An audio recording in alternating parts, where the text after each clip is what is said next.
रात के इस सन्नाटे में सहरी की सदा लगाने वाली आखिर ये लड़की है कौन? वो कौन से हालात थे जो उसे इस मकाम तक ले आए कि रात के सन्नाटे और अकेलेपन के खौफ से वो बेगाना हो गई? गली के थड़े पर सोने वाला वो शख्स उसे क्यों घूर रहा था? आखिर उसे इस लड़की से क्या शिकायत? यही है हमारे आज के सवाल और इनका जवाब है हमारी आज की कहानी में। मैं हूं सुहेल समीर। तो आइए चलकर देखते हैं कि आखिर इस मंजर का पस मंजर है क्या।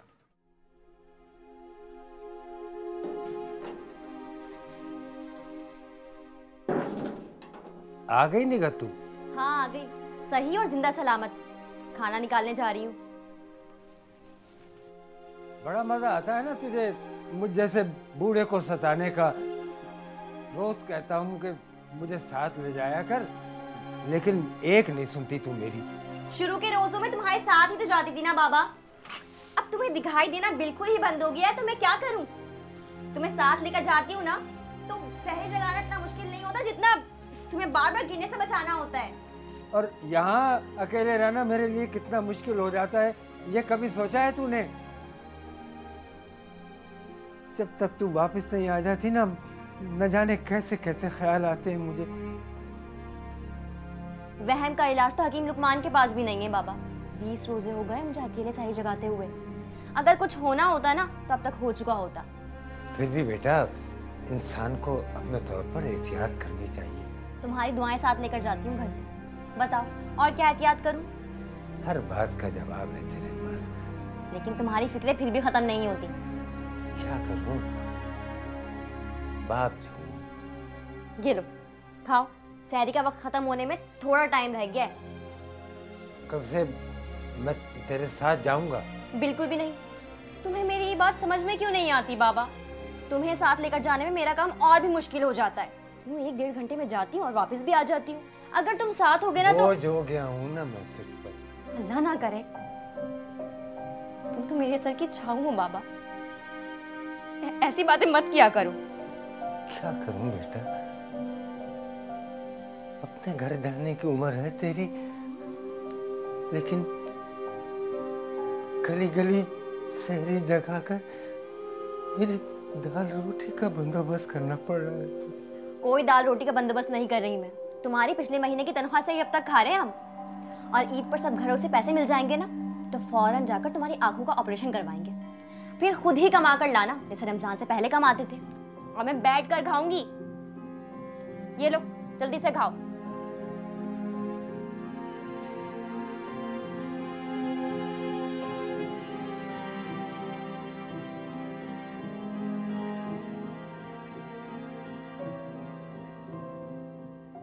निघत का बाप एक माहिर इलेक्ट्रिशियन था, लेकिन आंखों की बिनाई की कमी की वजह से मजबूरन उसे ये काम छोड़ना पड़ा।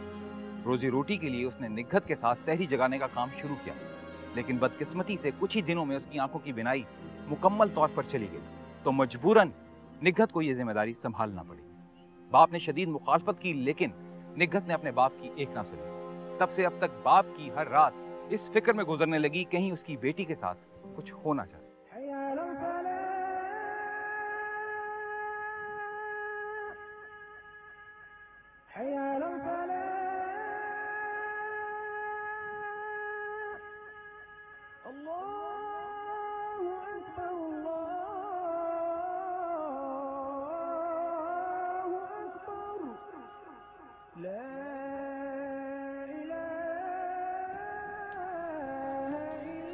चप्पल कहाँ है अब तुम्हारी? अरे वो चप्पल वहीं होगी चारपाई के पास। कितनी बार कहा है चप्पल पहन कर रखा करो। यहाँ पर कौन से मखमल के कालीन बिछे हुए हैं जो मेले हो जाएंगे? पर मचा दे जो मेरी कोई बात सुन ले। देख कर आती हूँ अब मैं।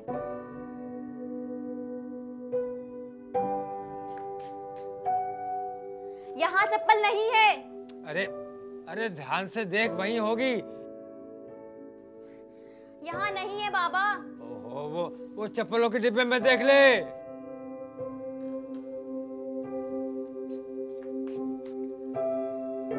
यहाँ पर भी नहीं है। बताओ अब कहाँ ढूंढूं मैं?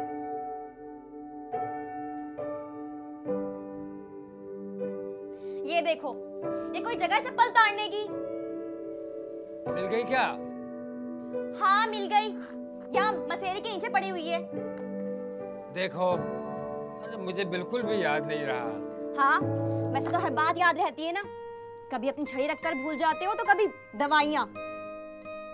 1 महीना हो गया शनाख्ती कार्ड को खोए हुए, मिलकर नहीं दे रहा। अरे अब चल रहा, वो नमाज का वक्त हो रहा है, वसीम बाहर इंतजार कर रहा होगा। हाँ हाँ चलो, लेकिन अब कुछ भूल कर मत आ जाना मस्जिद में, और वसीम भाई के साथ साथ रहना। ये ना हो कि वो फिर बाद में ढूंढते फिरे। अरे मेरी माँ, चल अब वो छड़ी कहाँ है मेरी? देती हूँ, कमरे में रखी हुई। चलो चल चल आ जाओ।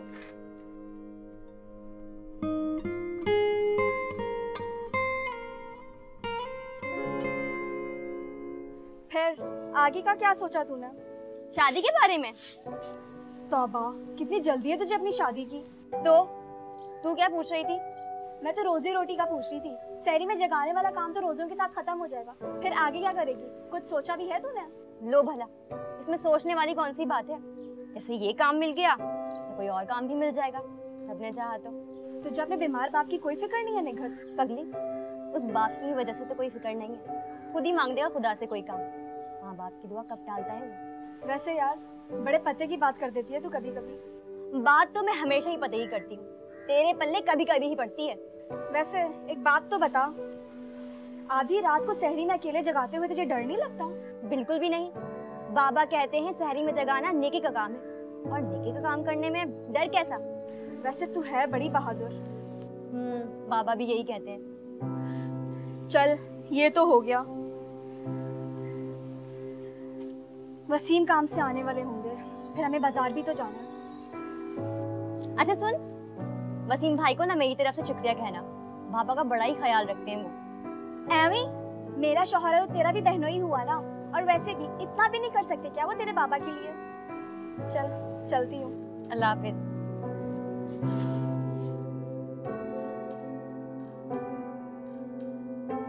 माँ बाप के लिए जान पर खेल जाना ऐन इबादत है। निघत को तो सिर्फ अपने बाप की किफालत और इलाज के लिए जान मारना थी। इसमें कोई दो राय नहीं कि लड़की के लिए सबसे महफूज जगह घर की 4 दीवारी है। लेकिन निघत को इस बात का पूरा यकीन था कि बाप की दुआओं का हिसार किसी मजबूत किले की दीवारों से कम नहीं है। इसलिए ना तो उसे अंधेरे में डूबी गलियों से डर लगता था और ना ही बेसबब घूरती आंखों से। फिक्र थी तो सिर्फ इस बात की कि अपनी बेटी को मुश्किल में देखकर उसका बाप कहीं अपने लिए कोई मुश्किल ना पैदा कर ले। या अल्लाह पाक, मेरी आंखों की रोशनी लौटा दे, ताकि मेरी बेटी की आंखों को अब और रातें जागनी न पड़े। मेरी खातिर उसे इतनी मुश्किलें झेलनी पड़ रही हैं, उसे इस आज़माइश से निजात दिला दे मेरे पाक परवरदिगार। अच्छा, तुम्हारी बेटी को निजात दिला दे, और तुम्हारी एक बेटी के जागने से जो इतनी सारी औरतें आराम से सोती हैं, उनकी नींदें मुश्किल में डाल दे। और तेरे साथ जो ये बूढ़ा जागता रहता है, उसका क्या? तो तुम्हें सोकर कौन से हसीनों के ख्वाब देखने होते हैं? रात भर जागकर पढ़ पढ़ के फूकते रहते हो मेरी हिफाजत के लिए। और अच्छा है ना, तुम्हें भी ढेरों ढेर सवाब मिलता है और मुझे भी। तुझसे बातों में कोई नहीं जीत सकता, और तुमसे वहम करने में। अल्लाह मेरी बेटी को हर बला से महफूज रखे, तेरी हर मुश्किल आसान कर दे अल्लाह पाक। और तू यूं ही हंसती मुस्कुराती दुनिया को आसानियां बांटती रहे। आमीन सुम्मा आमीन। चलो उठ जाओ। हाँ। जलवे हैं सारे तेरे ही दम से, आबाद आलम तेरे करम से, बाकी हर एक शय है नक्शे ख़याली, सारे नबी तेरे दर के सवाली, शाहे मदीना शाहे मदीना। रोजेदारों, अल्लाह नबी के प्यारो। क्या तकलीफ है तुम्हें? मतलब? वो आदमी अगर 3 बजे भी उठता है ना, तो आराम से सहरी बना के रोजा रख सकता है, क्योंकि सहरी का वक्त खत्म होने में तब भी बहुत वक्त होता है, समझी तू? देखो, मुझे कोई शौक नहीं है तुम्हारी नींद खराब करने का। 20 गलियां जगानी होती हैं मुझे। 2 बजे यहाँ से शुरू करती हूँ ना तो 3 साढ़े 3 बजे जाकर आखिरी गली निमटती है। और तो पहले दूसरी गलियां जगा लिया करना। मेरा रूट नहीं बनता। और नहीं बनता तो बना।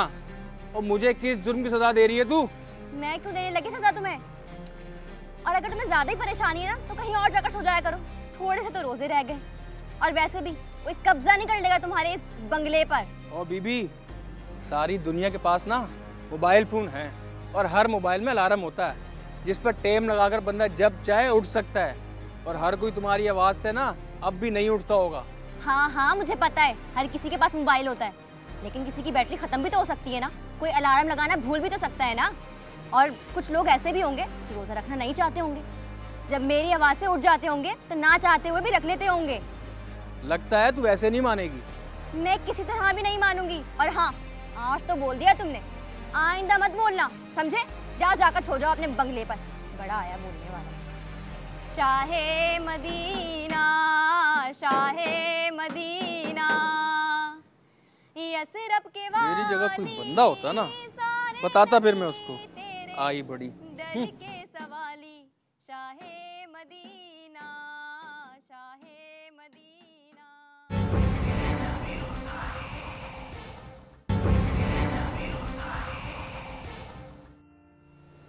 रात को बड़ा बुरा ख्वाब देखा था मैंने। तो तू अपना ख्याल रखा करना। क्यों? तुम्हें अपनी दुआओं के खुलूस पर शक है या खुदा की रहमत पर? कितनी आसानी से तू मेरे दिल का हर बोझ हल्का कर देती है ना।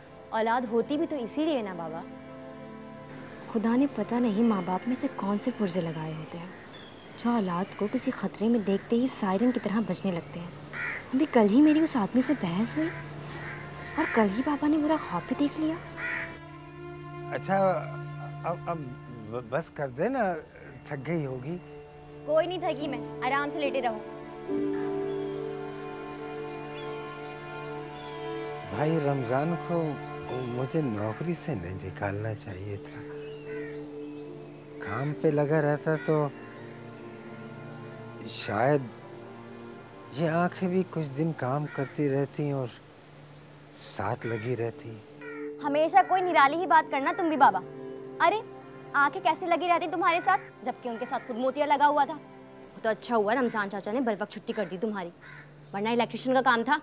किसी दिन गलत तार पकड़ लेते ना तो हड्डी पसली अलग टूटती और मरहम पट्टी का खर्चा अलग आता।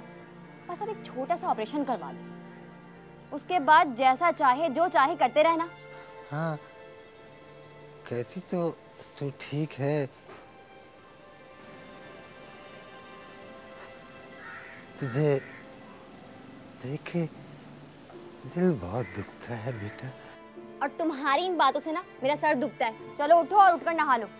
मैंने कपड़े इस्त्री करके गुसल खाने में टांग दिए हैं, उठ जाओ। अच्छा मुझे जरा छड़ी पकड़ाते हैं मेरी। हाँ हाँ पकड़ा दो।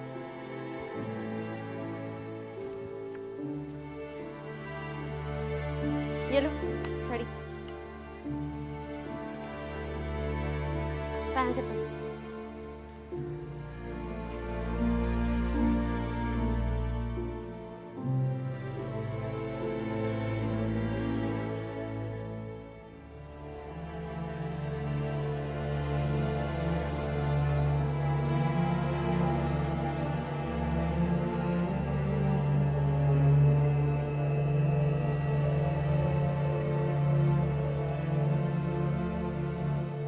बाप की आंखें रोशनी से महरूम थीं, लेकिन दिल की आंखें कब किसी रोशनी की मोहताज होती हैं। निघत का बाप को इत्मीनान दिलाना और बाप का मुतमिन ना होने की रस्साकशी जूं की तूं जारी थी। सज्जाद के साथ होने वाली झड़प ने निघत को हिला के रख दिया था, लेकिन सज्जाद के सामने डटे रहना उसकी मजबूरी थी, बिल्कुल वैसे ही जैसे इस तमाम झड़प का अहवाल अपने बाप से छुपाना। इसलिए निघत ने अपने रोज के मामूलात में जरा सी भी तब्दीली नहीं की थी।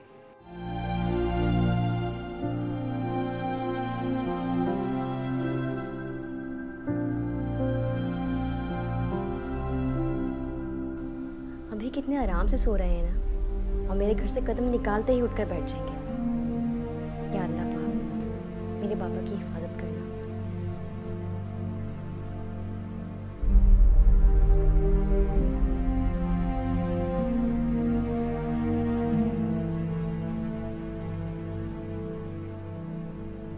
इसके बाद जो कुछ हुआ वो आप देख चुके हैं। आइए एक बार फिर से देखते हैं।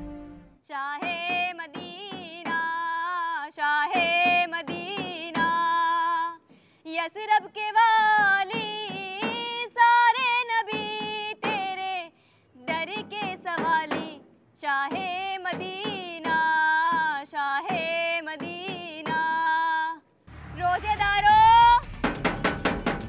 अल्लाह नबी के प्यारों, सहरी का वक्त शुरू हो गया है।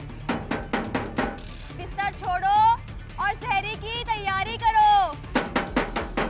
रोजेदारों, अल्लाह नबी के प्यारों, सहरी का वक्त शुरू हो गया है।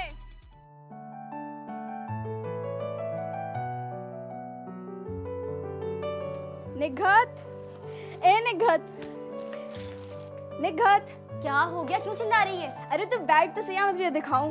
क्या है? ये देख कैसा है। बहुत प्यारा है। ईद के लिए लाई हूँ। तू क्या बनाएगी इस ईद पे? मैं? अब्बा की आंखें। हाँ, पर कोई ना कोई जोड़ा तो बनाना ही पड़ेगा ना अपने लिए। ईद क्या पुराने कपड़ों में करेगी? और वैसे भी हमने ईद पे घूमने भी तो जाना है ना। नहीं, मैं नहीं जाऊंगी तेरे साथ। मुझे ना घरों से ईदी जमा करने जानी है। यार ये तो बिल्कुल भी ठीक बात नहीं है। तो छोड़ ना, खोल के तो दिखा।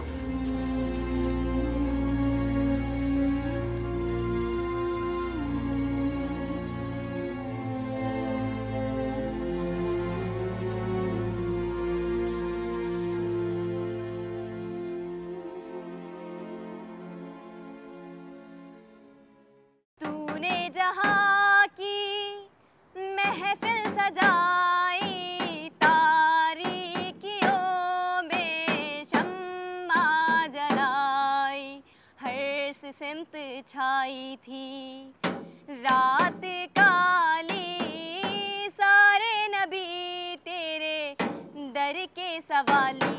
शाहे मदीना, शाहे मदीना, रोजेदारों, अल्लाह नबी के प्यारों, सहरी का वक्त हो गया है। बिस्तर छोड़ो और सहरी बना लो। Shah Medina, Shah Medina. निगत, वो मुझे कुछ पैसे चाहिए थे, ज़रूरत थी मुझे। क्यों? क्या करना है पैसों का? बस कुछ ज़रूरत है, सिर्फ 1000-1200 रुपए चाहिए। सिर्फ 1000-1200 रुपए? लेकिन मेरे पास तो ये कोई 500-600 रुपए होंगे, और वो भी घर के खर्चे के लिए। लेकिन तुम्हें क्यों चाहिए? छोड़, मैं कहीं और से कर लूँगा। क्या मतलब कहीं और से कर लूँगा? नहीं नहीं, कुछ नहीं, बस ऐसे ही मुंह से निकल गया था। बाबा देखो, मुझे परेशान मत करो। बताते क्यों नहीं हो, क्यों चाहिए पैसे? अरे कुछ नहीं, रहने दे, मुझे ज़रूरत नहीं है। वो तू परेशान मत हो। पक्का ना? हाँ हाँ पक्का। तू मुझे खाना खिला। हाँ हाँ खिला रही हूँ।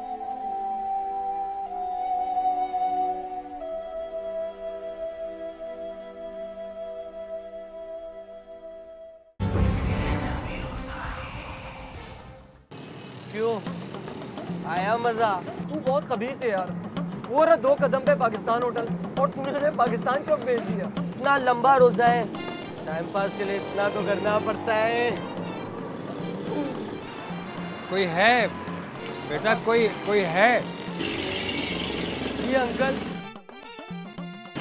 बेटा मुझे दिखाई नहीं देता, मुझे 12 नंबर की बस में बिठा दो, और उससे ये कहना कि मुझे आखिरी स्टॉप पे उतार दे। जी अच्छा।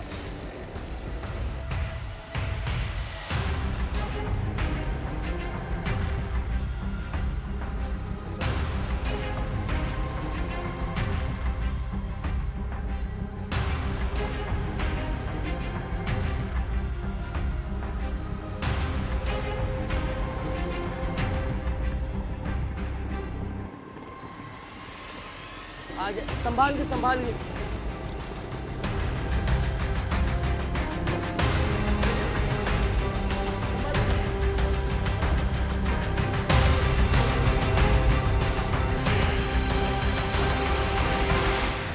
बस ज़्यादा से ज़्यादा आधे घंटे की तो बात है। बाजार जाना है, तेरे लिए एक अच्छा सा जोड़ा लाना है और फिर वापस आ जाना है। नहीं ना, मैंने कहा ना मुझे नहीं चाहिए ईद का जोड़ा। क्यों क्यों नहीं चाहिए? देख, वसीम ने कहा है अगर तू उसे अपना भाई समझती है ना तो इनकार नहीं करेगी। अगर तेरा दिल फिर भी नहीं मान रहा तो उधार समझ के ले ले। जब पैसे आएंगे तो वापस कर देना। शगुफ्ता, मेरी बात समझने की कोशिश तो कर। मैं कुछ नहीं सुनना चाहती। देख, वसीम हमारा बाहर इंतजार कर रहे हैं, चल मेरे साथ। बल्कि तू रुक, मैं ताया अब्बू को खुद बता कर आती हूँ। शगुफ्ता। ताया अब्बू, ताया अब्बू, ताया अब्बू, ताया अब्बू, तेरे बाबा तो यहाँ है ही नहीं। नहीं है, रुक मैं उसे खाने में देख कर आती हूँ। मैं भी चलती हूँ।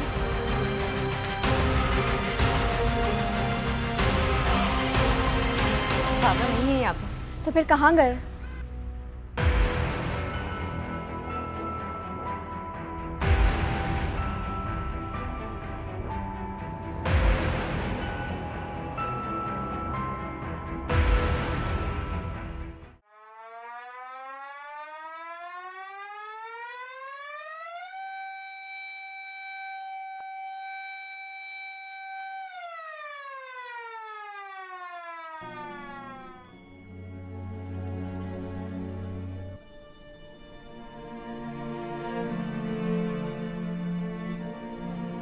सहरी का टाइम हो गया, आज ये आई नहीं अभी तक। बेचारी की तबीयत ठीक नहीं होगी, मगर आज उसका आना बहुत ज़रूरी था क्योंकि कल पूरा दिन इस मोहल्ले की लाइट नहीं थी। अगर आज किसी ने सहरी ना जगाई तो कितने ही लोगों का रोज़ा छूट जाएगा। हाँ हाँ मुझे पता है, हर किसी के पास मोबाइल होता है, लेकिन किसी की बैटरी खत्म भी तो हो सकती है ना। कोई अलार्म लगाना भूल भी तो सकता है ना। और कुछ लोग ऐसे भी होंगे जो रोजा रखना नहीं चाहते होंगे, जब मेरी आवाज से उठ जाते होंगे तो ना चाहते हुए भी रख लेते होंगे।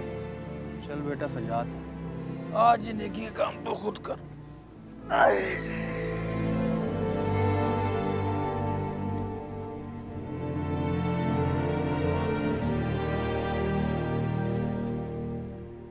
शाहे मदीना, शाहे मदीना, रोजेदारो, अल्लाह नबी के प्यारो, उठ जाओ, सहरी बना लो, सहरी का वक्त हो गया है।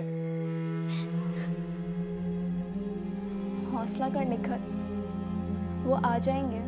मगर कैसे? अभी तक बाबा का कोई अता पता नहीं है। वसीम ने पुलिस में रिपोर्ट करवाई है ना, वो ढूंढ रही होगी उन्हें। बस अब जल्दी से अपने आंसू साफ कर और अल्लाह से दुआ कर। आज नहीं तो कल शगुफ्ता, आज नहीं तो कल चांद रात है। वो ना मिले तो मैं, वो ना मिले तो किसके साथ ईद मनाऊंगी मैं?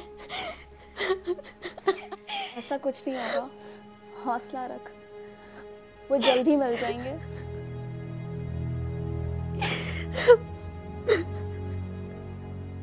शगुफ्ता के दिलासे अपनी जगह, लेकिन आज 29 रमज़ान था। मुतवक्का चांद रात की तैयारियों में सबके सब मसरूफ थे। अगर आज चांद रात हो जाती है तो पुलिस समेत किसी भी हमसाये के पास अगले 3 दिन उस बूढ़े लाचार को ढूंढने की फुर्सत नहीं थी।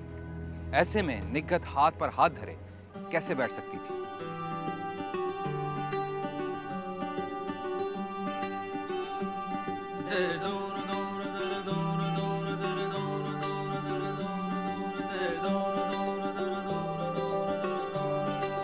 सुनो भाई, भाई तुमने इनको कहीं देखा है?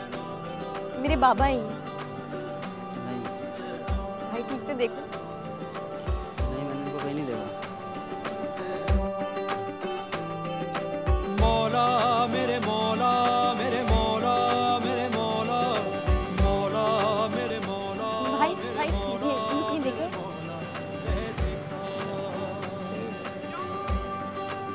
या अल्लाह,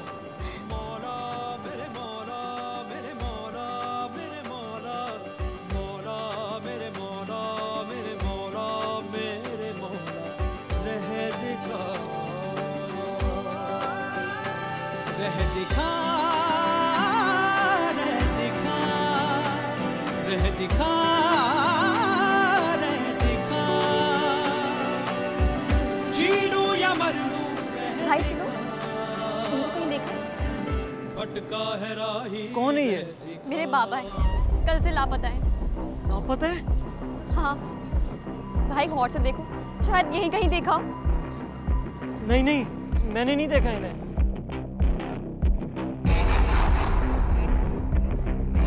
शिट यार ज़ैन, ये क्या कर दिया तूने?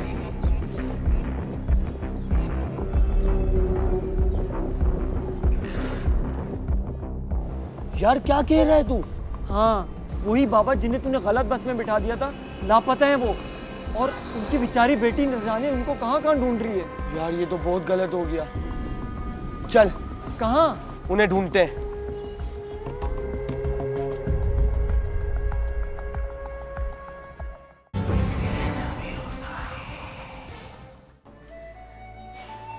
तू पागल तो नहीं हो गई? जब मैंने तुझे मना किया था तो तू घर से अकेले बाहर क्यों निकली?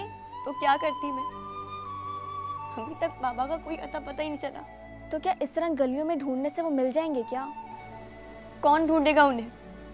वसीम भाई, मोहल्ले के लड़के या पुलिस वाले? किसके पास होगा इतना टाइम? चांद नजर आ जाने से चांद रात नहीं होती शगुफ्ता। कोई मुबारकबाद देने वाला होना चाहिए, सर पर हाथ रखकर दुआएं देने वाला होना चाहिए। और जिसे ये सब कुछ करना है उसका कोई पता ही नहीं है।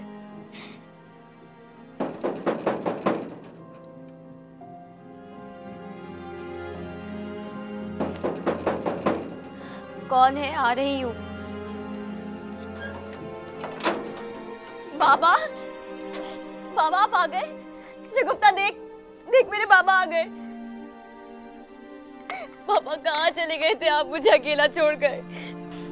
बेटा गलती हो गई, मुझे माफ कर दे। लेकिन बाबा आप गए कहाँ थे और वापस कैसे आए? कौन छोड़कर गया है आपको? वही दो लड़के जिन्होंने गलती से मुझे गलत बस में बिठा दिया था। गलत बस में? हाँ, मैं तुझे चांद रात पर नए सूट का तोहफा देना चाहता था, बस उसी के पैसों के इंतज़ाम के लिए मैं रमज़ान भाई की दुकान के लिए निकला था। इसलिए मांग रहे थे आप मुझसे पैसे? मैंने तेरी और शगुफ्ता की बातें सुन ली थी। भला ईद भी नए जोड़े से होती है बाबा? ईद तो अपनों से होती है। मेरी चांद रात, मेरी ईद का तोहफा, सब कुछ आप है बाबा, सब कुछ आप है। अगर आपको कुछ हो जाता बाबा तो मेरा क्या होता? आपने इतना भी नहीं सोचा? ये अल्लाह बाप तुझसे हाथ जोड़ के माफी मांगता। नहीं बाबा, नहीं, ये हाथ जोड़ने के लिए नहीं, मेरे सर पर हाथ रखकर दुआएं देने के लिए है।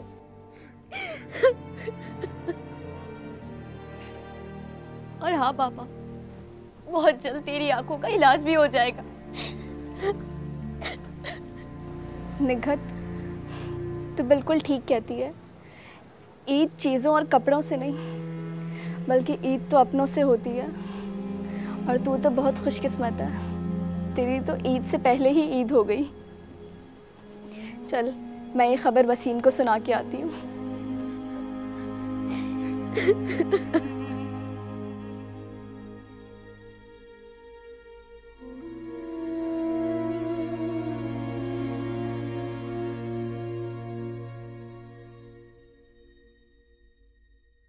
हम अपने प्यारों को अच्छे से अच्छे तोहफे दिलाने के लिए अक्सर ये भूल जाते हैं कि उनके लिए प्यारा कौन है। ये कहानी उन लोगों के लिए सबक है जो सारी जिंदगी अपनी तकदीर से झगड़ते रहते हैं, गिले शिकवे करते रहते हैं। अगर हम थोड़ा सा गौर करें तो तोहफे अपनों के लिए अहम नहीं होते, बल्कि अपने अपनों के लिए अहम होते हैं। और जो लोग अपनों की कदर कीमत जान लेते हैं, उनके साथ कभी कभी